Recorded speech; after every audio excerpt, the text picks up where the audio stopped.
What do you think, Ruby? Give it a couple more minutes?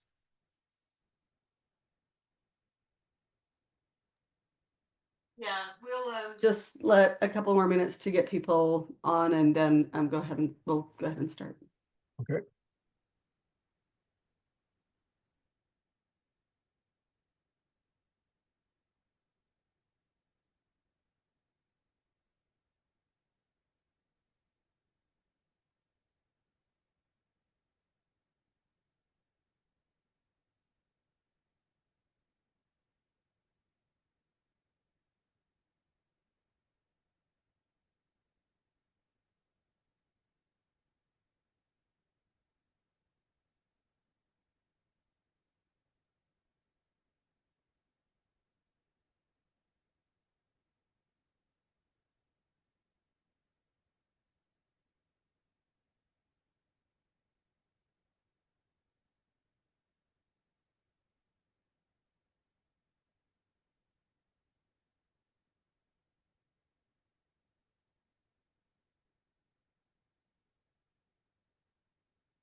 Well, hello, everyone who may be looking at this video today.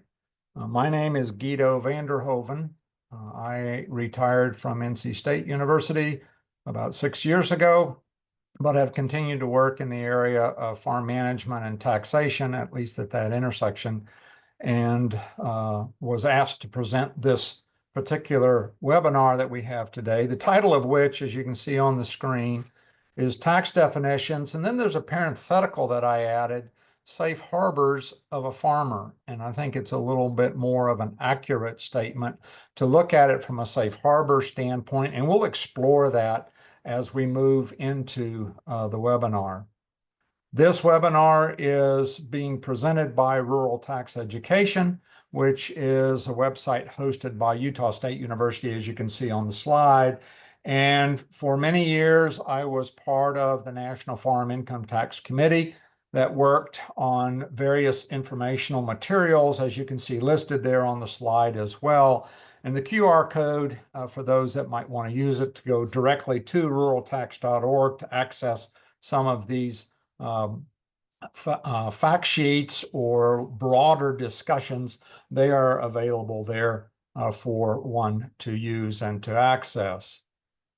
This work that Rural Tax does is been funded by an agreement with the United States Department of Agriculture, as you can see listed there, and that we are working to give the best educational information and is, as you can see in the disclaimer, the programs and activities of our land-grant universities, Utah State being one, NC State being another, Oklahoma State being a third, as just examples. They are there and do not discriminate based on the race, color, religion, sex, national origin, age, or genetic information, etc., for in state or federal law.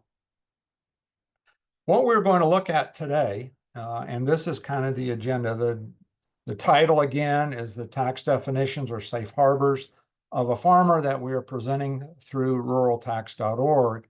And what I want to begin with is defining farm and farming and do a quick baseline. and then looking a little more deeply and looking at defining a farm or rancher. Again, a quick baseline looking at that. And then we're going to delve into the Internal Revenue Code, which is abbreviated there in that parenthetical as IRC, for the definitions, or maybe more accurately, safe harbors for farmers. And these safe harbors may be thresholds of income that need to be reached, and we will need to be certain to understand what we're talking about relative to income. And I hope also that some of the examples that I've put together will be useful to folks who are listening or who will listen to this presentation sometime after today. Broadly, we want to think about the farm, and we see there's a citation there to lower left on this particular slide. And this is one of those definitions specifically to Code Section 2032 Cap A, which is for special use valuation in the case of an estate. But it does provide us some insight to the thinking not only of Congress, but also of Treasury and the IRS as to what they look at as to what a farm is. Firstly, a farm is a business, and it does come with a profit motive. So they are trying to make a living and engaging in that business of producing either livestock, dairy, poultry, fish, fur, fruit, and truck farms. And as you can also see there, it includes plantations, and we could think about timber plantations, ranches, ranges, orchards, and groves. So it's very broad in this definition of what a farm is. And there are a couple of little bullet points there below that definition, and that would include crop farms. So that would be possibly be if you're thinking about corn, soybeans, wheat, sorghum, alfalfa, but we also have vegetable farms that we look at here. And you can see peppers and cucumbers and carrots being represented in the photograph. And we also have cattle ranches, and we could have other classes of livestock, such as goats and sheep, for example, that would fit that definition of being a farm business. But I think the key thing to take away is that it is a business with a profit motive. That then looks at, well, what does farming look like? Well, what are those? And again, we look to Code Section 2032 Cap A, and again, E4 as we saw previously, but these are the conduct or the activities of an agricultural enterprise or farm, and it's referred to as farming or ranching within the code. And then the italicized 3 bullets, as you can see, they're cultivating the soil or raising and harvesting agricultural or horticultural commodities, including raising, shearing, caring, training, and the management of animals. This is coming straight out of 2032 Cap A E4. Now, in the upper left of this particular slide, you see the photograph of an indoor type of lettuce operation, and this would still be farming, even though it's not outside in an acreage, if you will, but it is very much a controlled environment where we get salad, and in this case, it's leafy greens. And then in the lower left of this particular slide, we do see some calves representing livestock type of an agricultural enterprise, and the care, the raising, the training, and the management of these animals, that would be a farming activity. Also in that second bullet, you see that it's handling, drying, packing, grading, or storing on any farm, any agricultural or horticultural commodity in its unmanufactured or natural state. Having spent quite a bit of my career in North Carolina, I'm familiar with sweet potatoes. North Carolina raises approximately 50% of the sweet potatoes that are consumed in the United States. And those are harvested, and then they have to be cured, and that they still are, and that is part of a farming activity to get those sweet potatoes to a place where they would be stable for the market and not then quickly decompose. And then lastly there, you see planting, cultivating, caring for, or cutting of trees, or preparing trees for market. This is a very broad definition for farming. And as we move through some of the more specific safe harbors or definitions of being a farmer or farmer, we will see that some of these definitions incorporate or exclude some of what we see here on this particular slide. So if we look at what a farm is, we look at what farming is, now we look at the people that are engaged in that. That would be farmers or ranchers as a broad term. And in IRS publication 225, which is the Farmer's Tax Guide, it defines a farmer or rancher as an individual who is in the business of farming. And that is if you cultivate, operate, or manage a farm for profit. Again, that profit motive is there. And you can do that either as an owner or as a tenant. So you could be cash renting some land, or you could be crop sharing some land. And that broadly is who a farmer is. Now, this definition also applies, as you can see in the lower left on this particular slide, it applies to partnerships, to corporations, to estates, and to trusts. So they can be having an equity interest in, or a management interest in, or a capital interest in the business of farming. And it could be that a farmer has passed away. There, in his or her estate documents, it transfers initially to his or her estate. The farm operation continues within the estate. And then once the estate is sorted out and then made available for the distribution of those assets, it then would go to the beneficiaries or to the heirs, for example. Similarly, with trusts are becoming maybe a little bit more useful, and they are maybe a little more frequently used depending on where the property is located. My experience has been if there is an area of urbanization, that sometimes the trust is a little easier to manage, particularly if we have one on-farm heir and we have an off-farm or several off-farm heirs. It could be just, but it's a tool. But they still could be, the trust could still be viewed as being the farmer because it is managing a business with a profit motive that is agricultural in context. And here we see the family walking through a wheat field, for example. So if we've looked broadly in trying to get a baseline as to what farming is, then we need to think of maybe a little bit about what farming is not. And there's a list here on this particular slide that it isn't custom harvesting as a service business.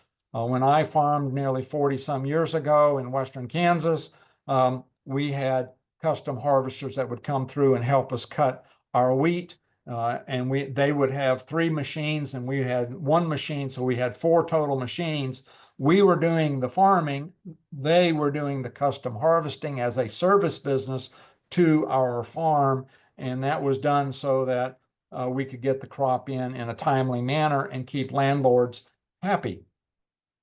We also see that trucking of farm commodities to market as a service business. And for those that are in the Midwest, you might see grain trucks going to market. And if they're doing that, hauling it from the farm out of the bin to a terminal market, such as in Kansas City or maybe Omaha or Chicago, for example, that is a service business.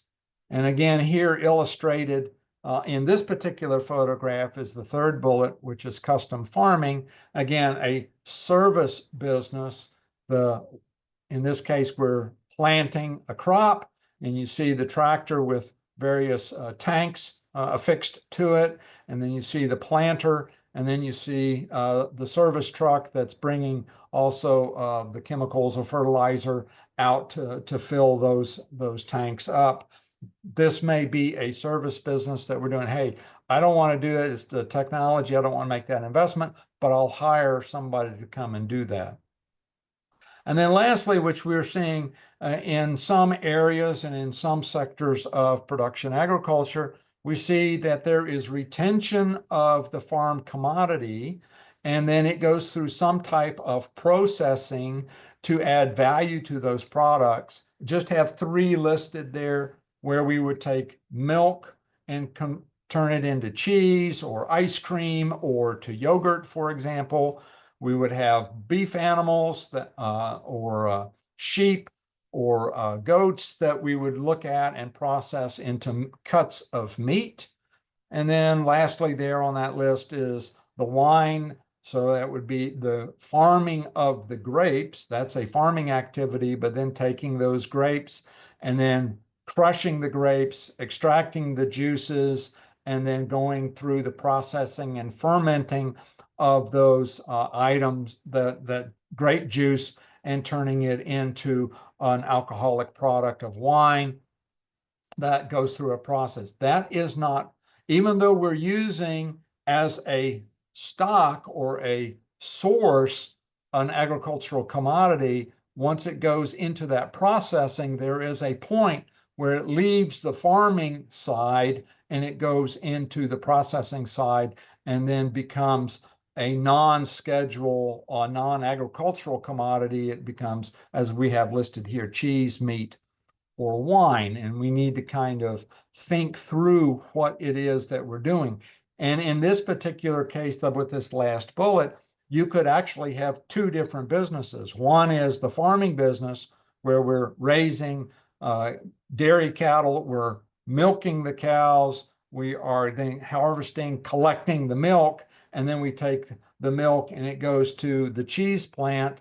And then at the cheese plant, it's converted into cheese or to yogurt or into ice cream. But there is a point where that farming activity, the raising of the dairy cows and the milking and collecting of the milk, that's a farm activity. But then going over into the processing would be cheese, and that's going to be a non-farm business. Just a few examples here. We have an individual, Roger, operating a multi-enterprise farm, and he's got long-term gross receipts of about $750,000. And this is generally what we would think of. We could say Roger is a farmer. Contrasted to Maria, who has two special constructed greenhouses, and she's raising mushrooms. She maybe these are shiitake mushrooms, or maybe these are morels or whatever, but she's raising mushrooms in a controlled environment, and she generates, in this example, $25,000 of gross receipts, but earns $15,000 in net profits. In other words, she's spent $15,000 against the 25. Maria is still a farmer. Implicit here in this particular example is that Maria does have a profit motive, and therefore scale as compared to Roger. Roger has $750,000 worth of gross farm income, as opposed to Maria's $25,000. It's not a factor.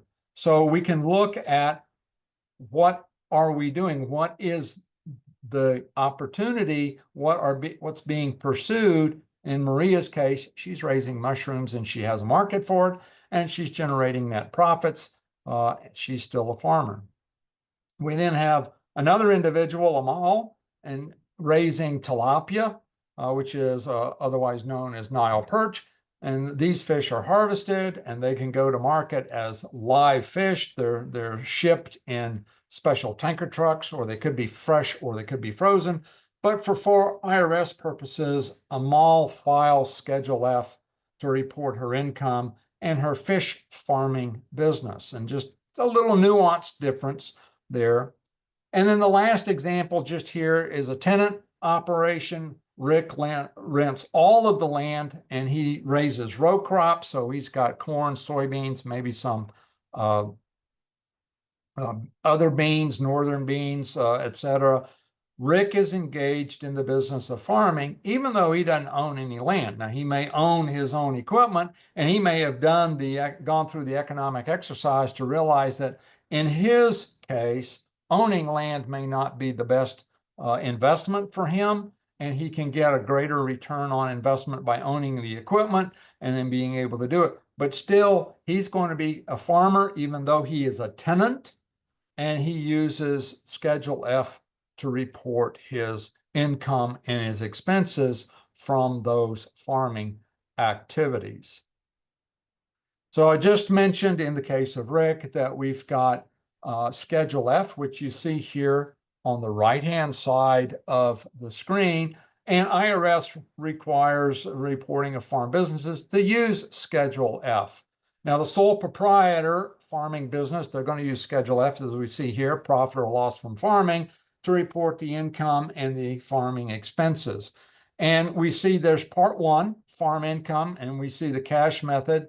Not too many farmers use the accrual method. Matter of fact, in my experience, I've only worked with 3 farms that have used the accrual method. So it's, in my estimation, it's roughly about 2, maybe 1%.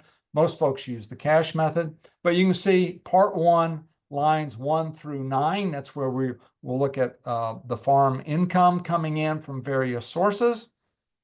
And then part 2 is the farm expenses, again, using the for either cash or accrual method, looking at that. And you can see the listed items there that would be utilized for those various expenses that look agricultural.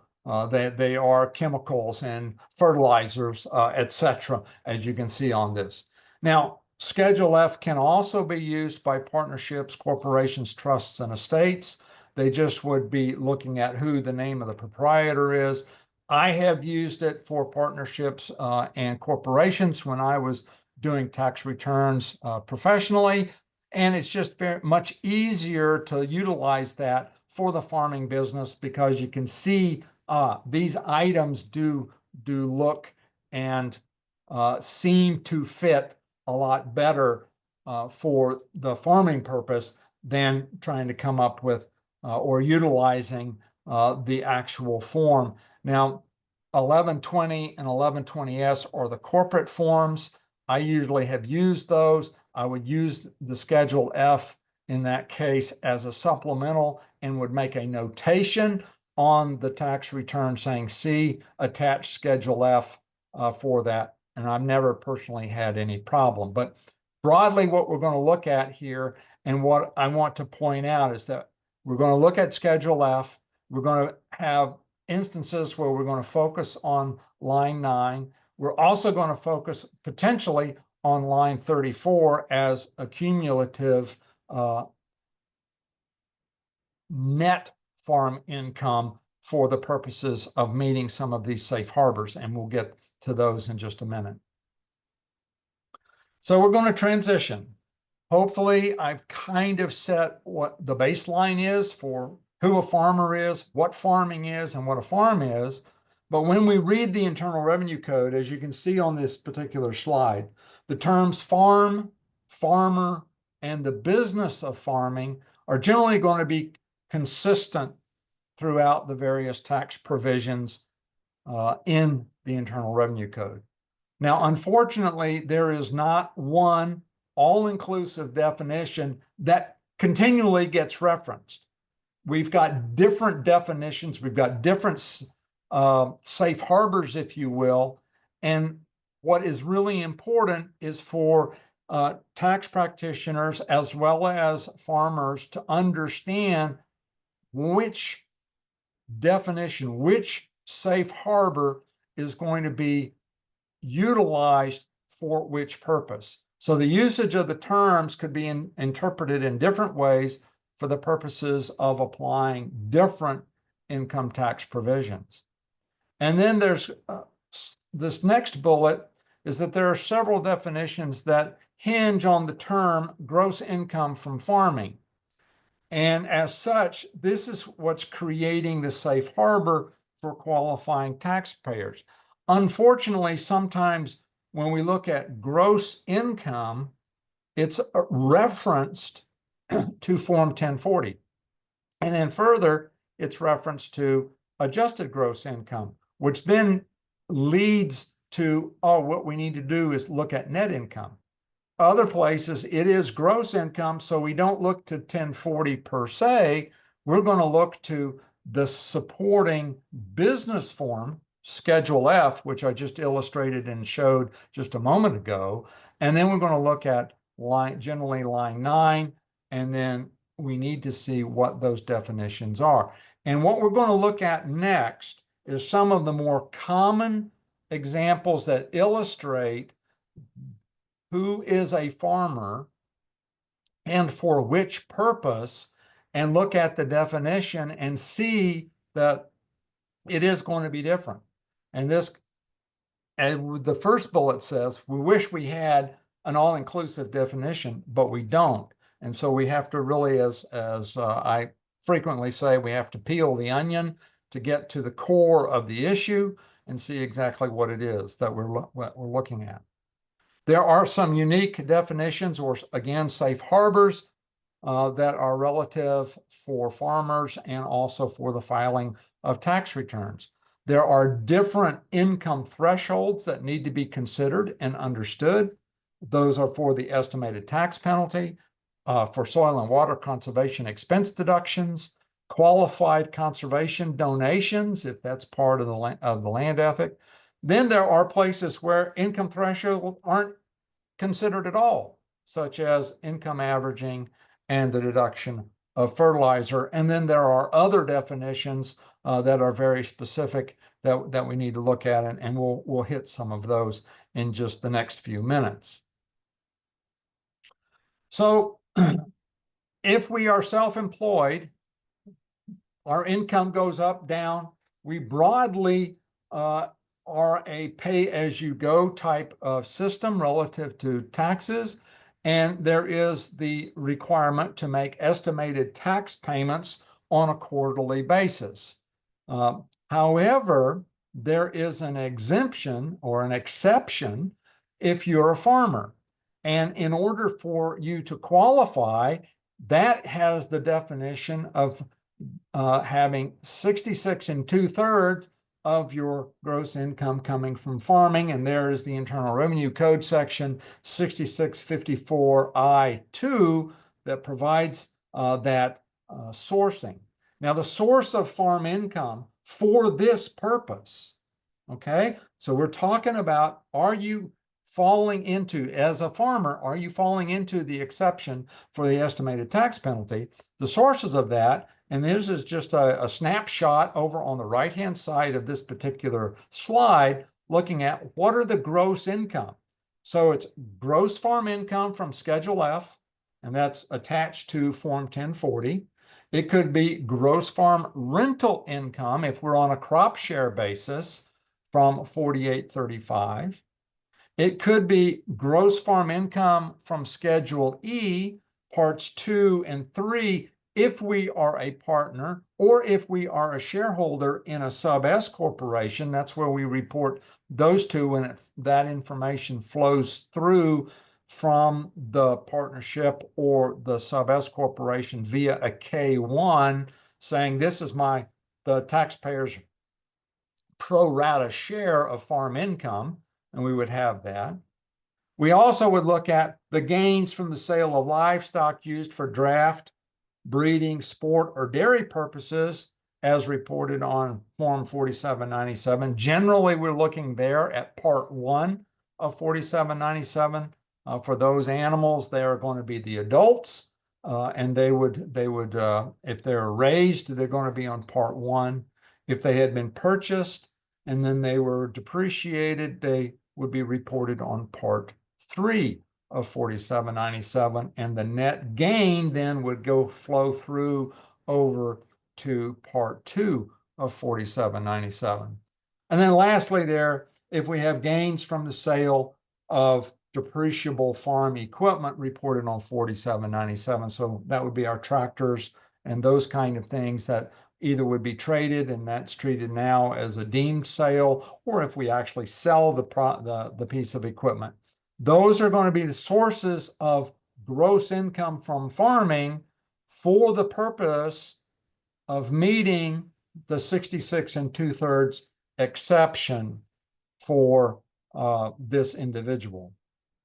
So here again is a line 9. I'm just trying to keep this a little bit simple. In this example here, line 9 is the total, obviously, of lines 1 through line 8.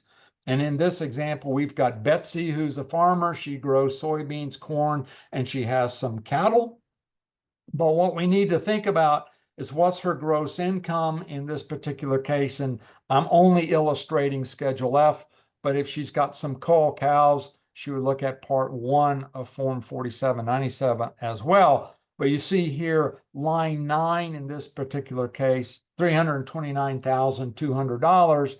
If that is 2/3 or more of her gross income, then she has a filing date of March 1. She would pay all of her tax, both income tax and Social Security tax. And if she's in a state that also collects state income tax, then she would have a March 1 filing date. She would not need to pay estimated tax payments.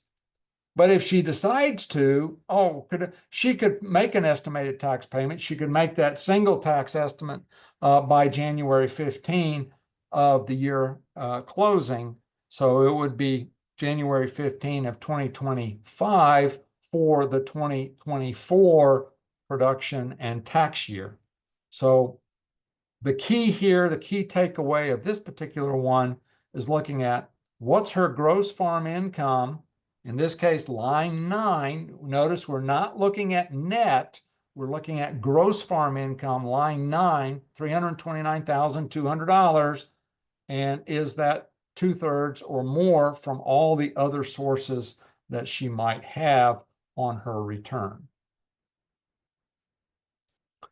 Another one we look at, and this is for soil and water conservation expenses that individuals have. This is going to be limited to 25% of gross farm income. And again, generally, it's going to be line 9 of Schedule F, and the citation there is under Code Section 175, subparagraph B.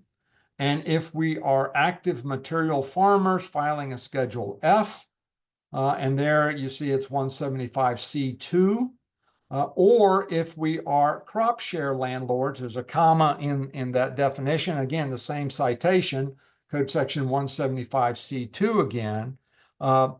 And here's a special one for the purpose of this deduction, of being able to take soil and water conservation expenses.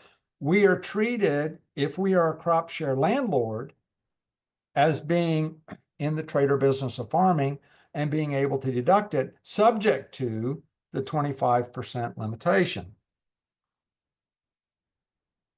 But if we're cash rent, that will not be allowed, and generally these soil and water conservation expenses are going to be added to the basis of land unless we make a planning decision.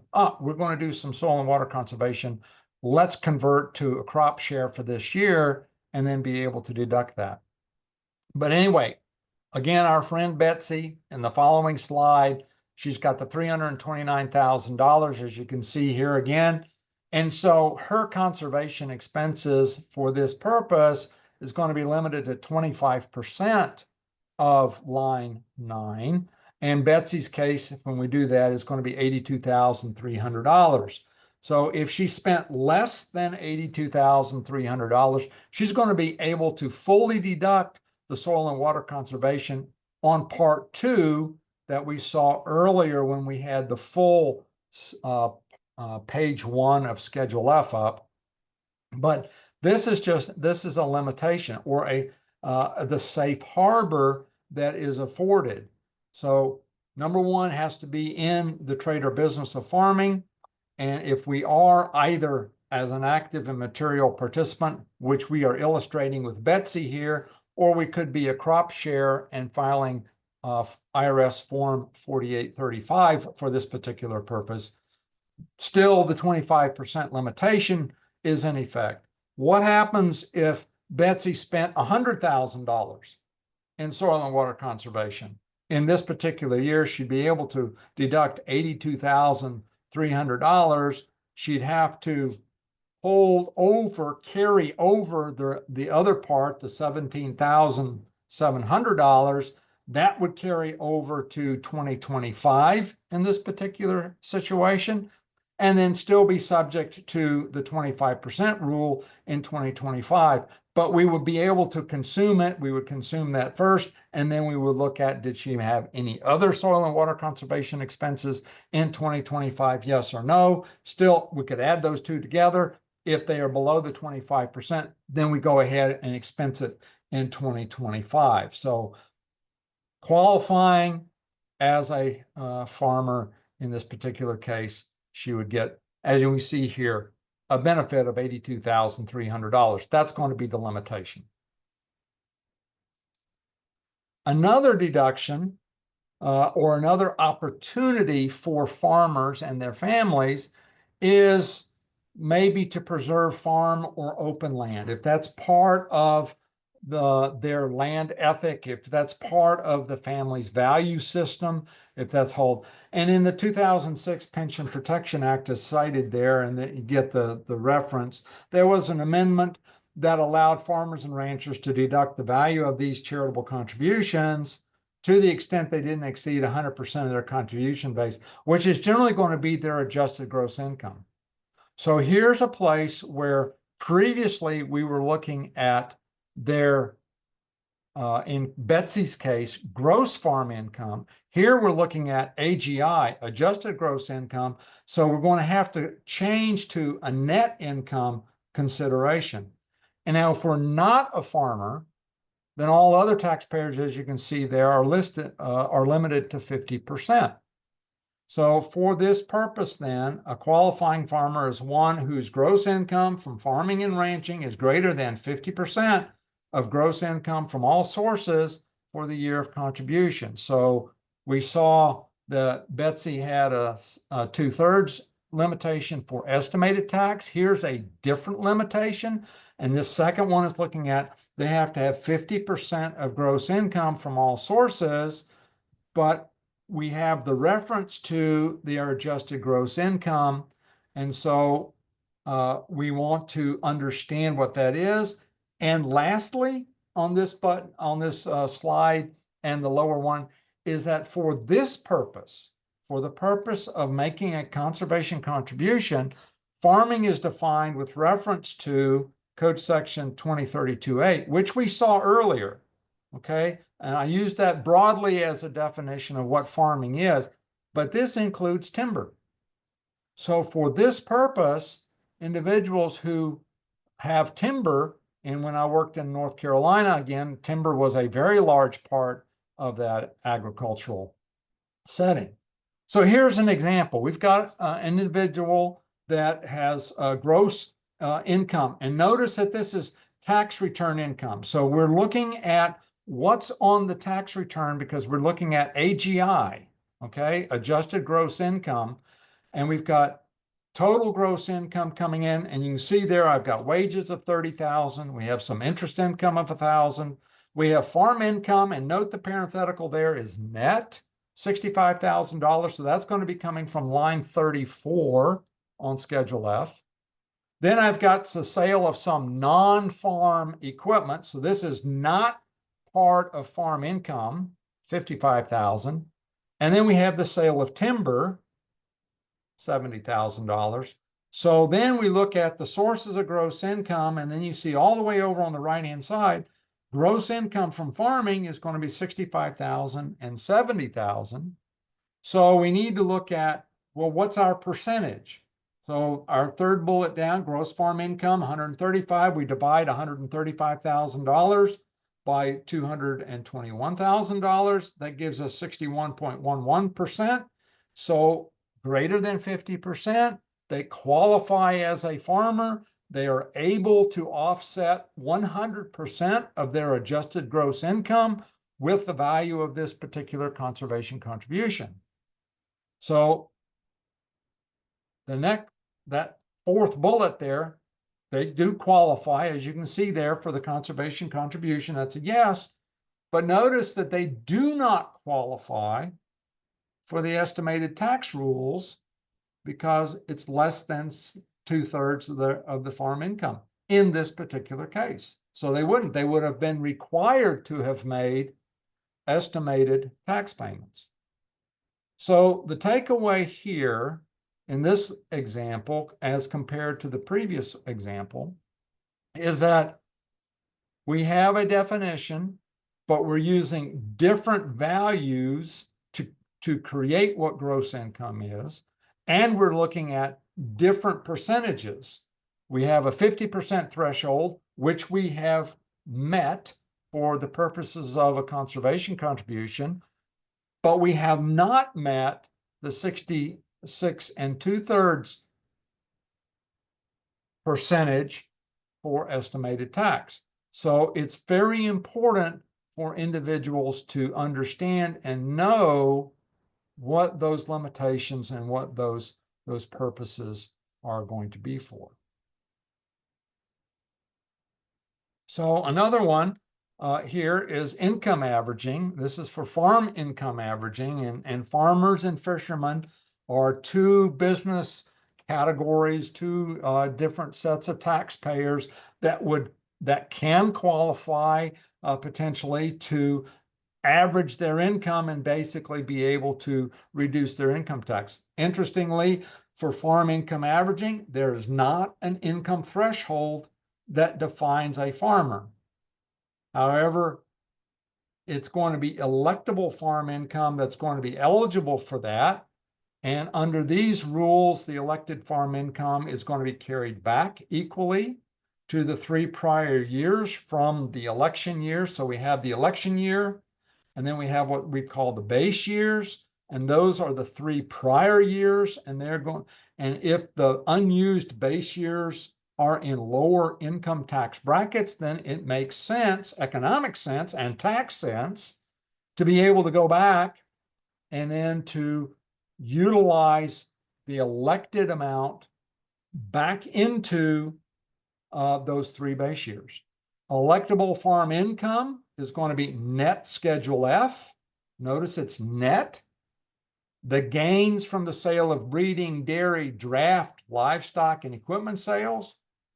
But for this purpose, timber and land sale gains are excluded because timber and land sale gains are generally going to be have capital gain tax rates applied, which are going to be preferential.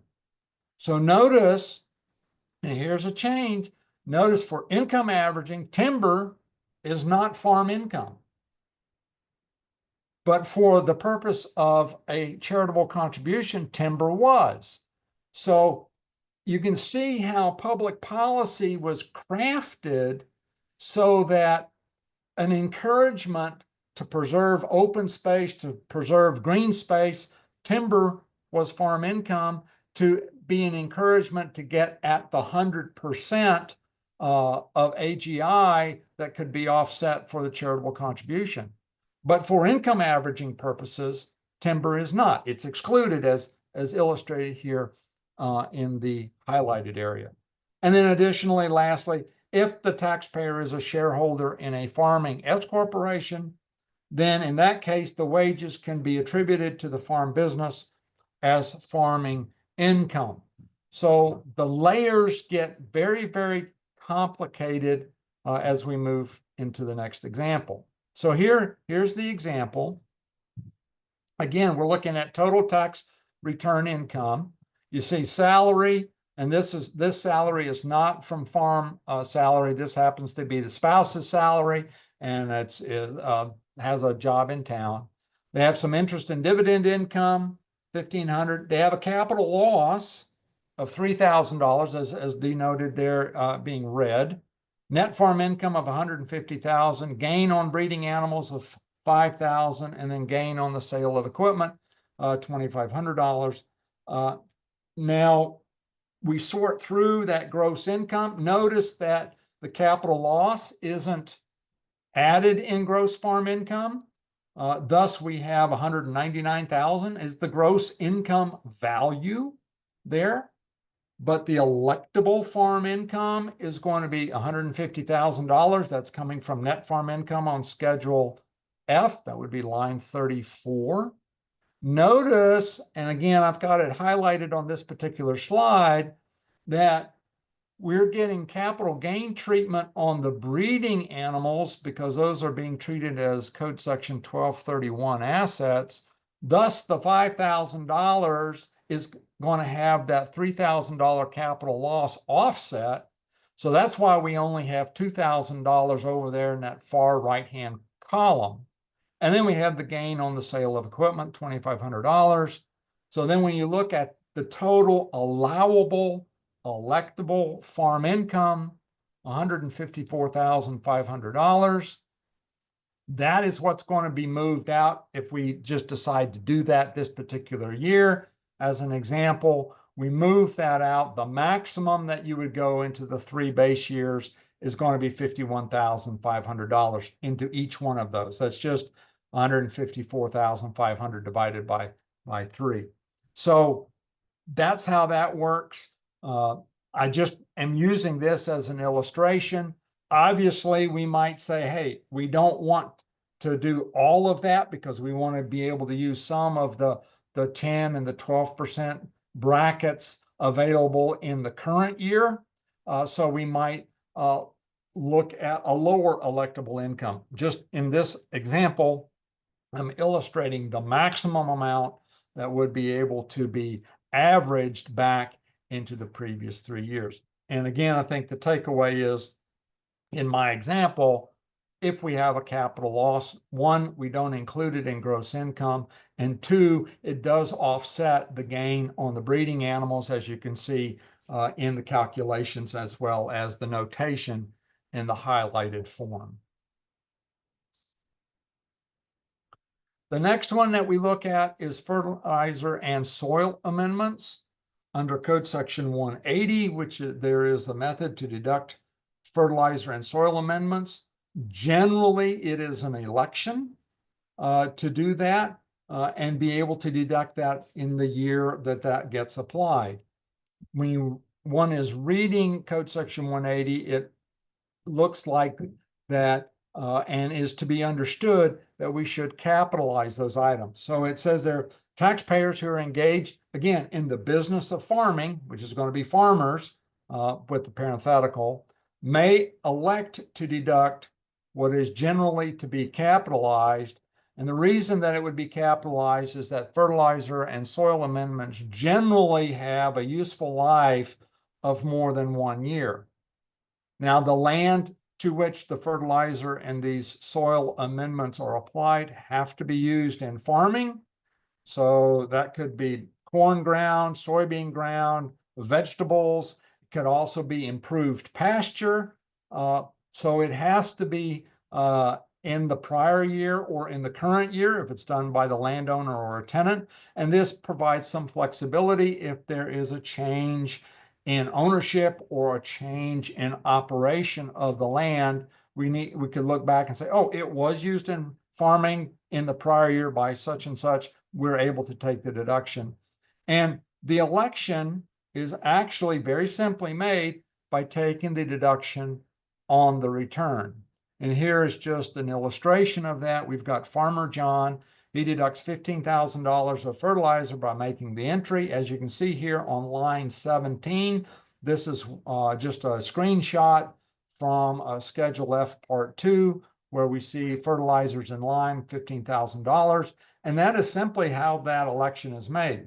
So if this has been a formula, or not a formula, but if this has been a practice by an individual over time, then the reality is there's an annual election that's being made, and not to amortize this. And there may need to be some kind of communication. Hey, does this make sense for me to do that? And most often it probably is that, but again, this has to be an individual. Now, what about if a farmer can make this election? What about the landlord? Well, the landlord may not be, if it's a cash situation, and depending on what the lease arrangement is, let's say that the landlord is responsible for applying lime. making sure that the soil's pH is within a range, and that's just part of the cash rental arrangement. Then because it's cash rent, that's not farming, that is a return to an investment. He's going to have to amortize that lime payment over a period of time, 3 to 4 years, maybe 5 years, depending on where and how long this lime would be available. And if they're making lime applications once every 3 to 4 years, then it would make sense that 3 to 4 years would be the amortized life. But the illustration here, or the fine point, is that the landlord applying the lime is not in the business of farming, but needs to amortize that. But generally, those might be done by the farmer. Here's another one where farmers are exempt from inventories or keeping track of inventories. Here's Treasury Regulation 1.471-6, and you can see it quoted there. Further, a farmer making his return on an inventory method instead of the cash receipts and disbursement, it's optional with the taxpayer, which these methods of accounting are used, etc.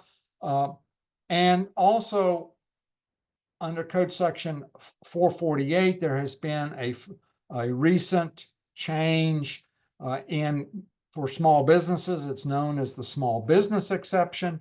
With gross receipts less than 31 million, that is the inflation adjusted amount for 2025. And here the gross receipts is just that. What's the total gross coming in to the business? And if it was 31 million, then they can use cash accounting. They don't need to take inventory and then calculate that essentially on the accrual method is what we're looking at here.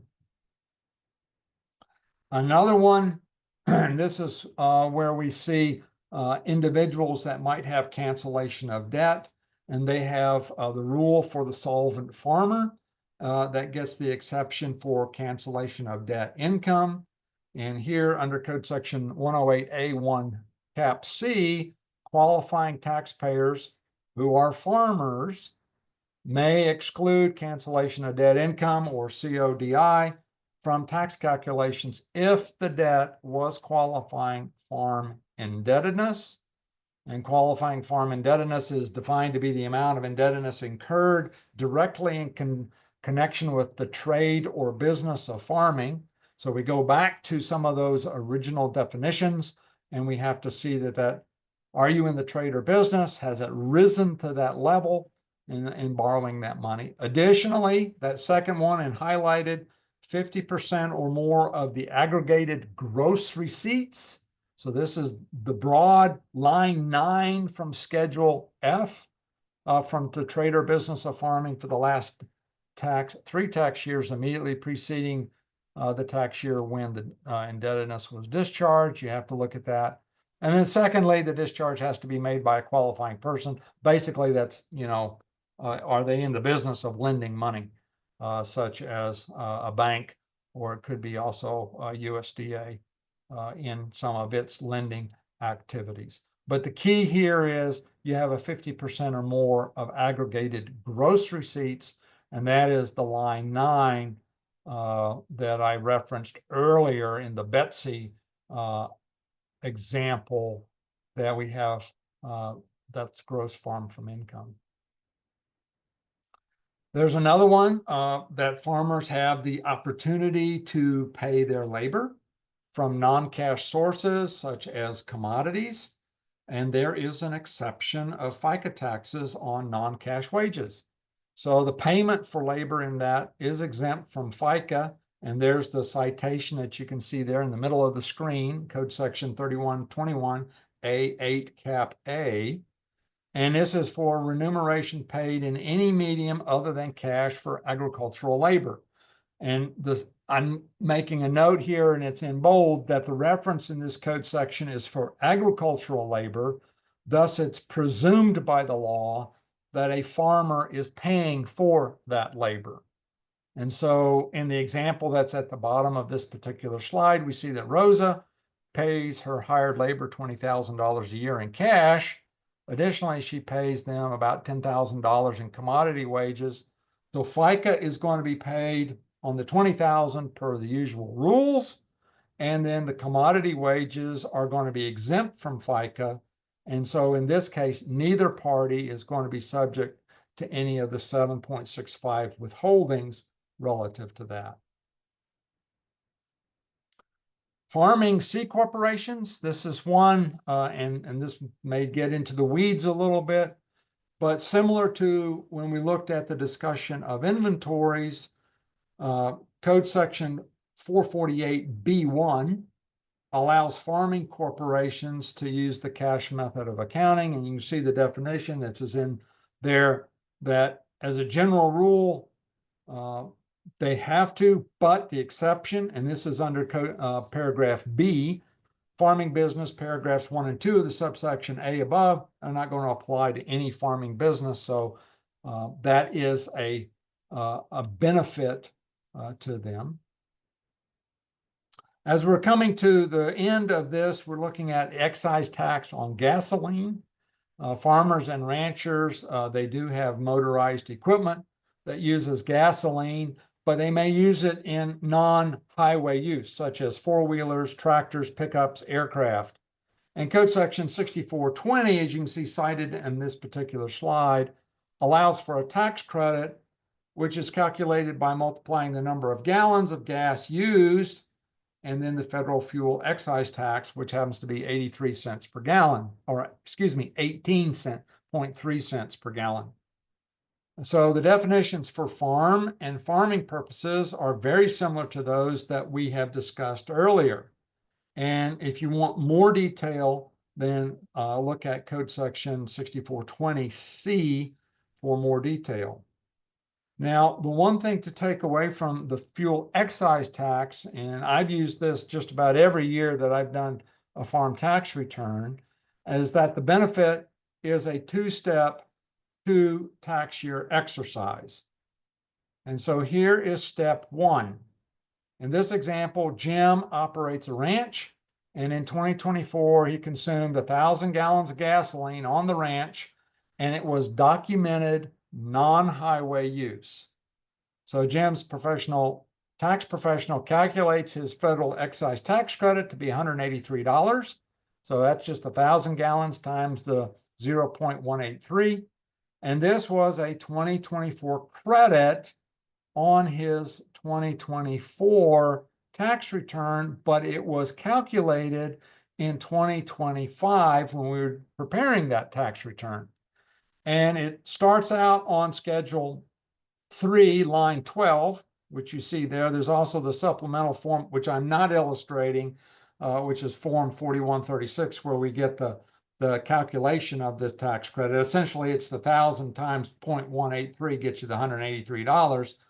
Then from Schedule 3, it flows to the payments, and it goes on to line 25C of Form 1040, as you can see there. And so it's a credit against the tax. So here's where he gets the income tax benefit of that. But because he gets the income tax benefit, the tax benefit rule applies. And so in the subsequent year, which would be 2025, he has step 2 applied.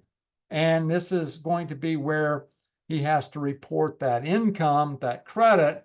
And so it's other income. This is line 8 of Schedule F. And you see there in the line instructions, other income including federal and state gasoline or other fuel tax credit or refund.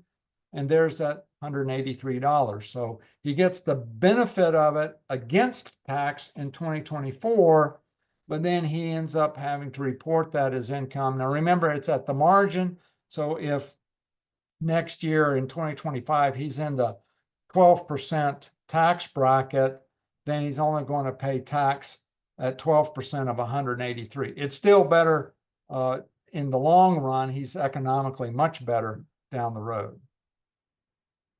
So as we're wrapping up, and just about on time with this, the summary here is that an all-inclusive definition of farm, farmer, farming is not found in the Internal Revenue Code. There are consistent definitions across the code, as I hope that I have illustrated during this webinar.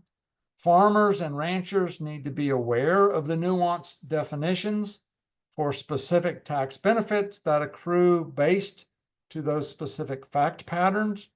Likewise, their tax professionals should also be aware of these definitions and the tax benefits which may be of help to the farm and ranch clients. Which leads us to this very familiar picture that Denny Overton, which is the mother of these two twins, Matt and Chris, took these farmers, and you might remember seeing this particular poster. And have you been farming long? There are a few references.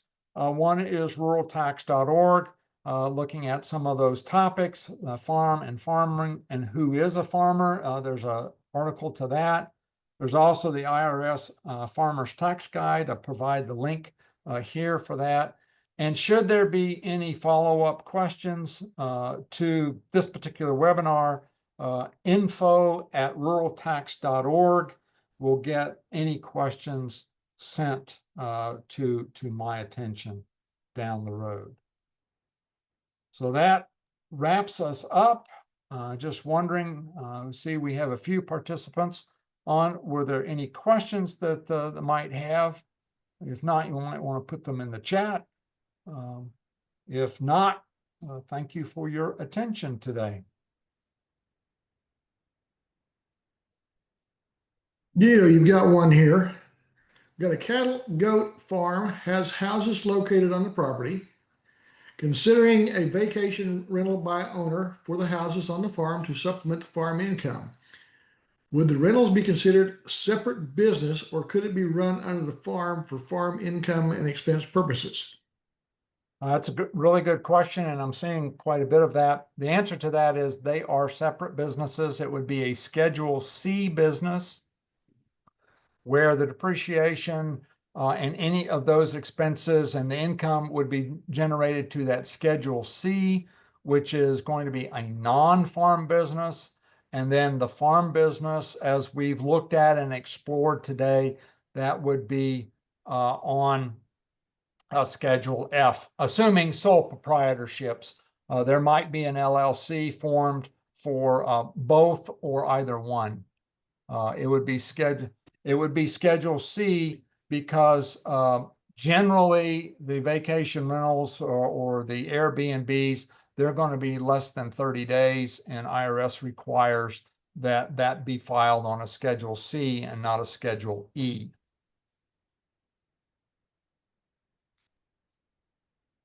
All right, so at this point, see nothing else popping up for questions, and you did cover the Schedule C and E issue, so appreciate that. Still looking for additional questions. Nothing's coming in. I believe you've done a great job, Guido. All right. Well, thank you all for that. And I'm going to stop sharing my slides. And we'll go to that. And with that, if there isn't anything else, thank you again. Still nothing. And we can, I guess, stop recording, and we'll let them do it.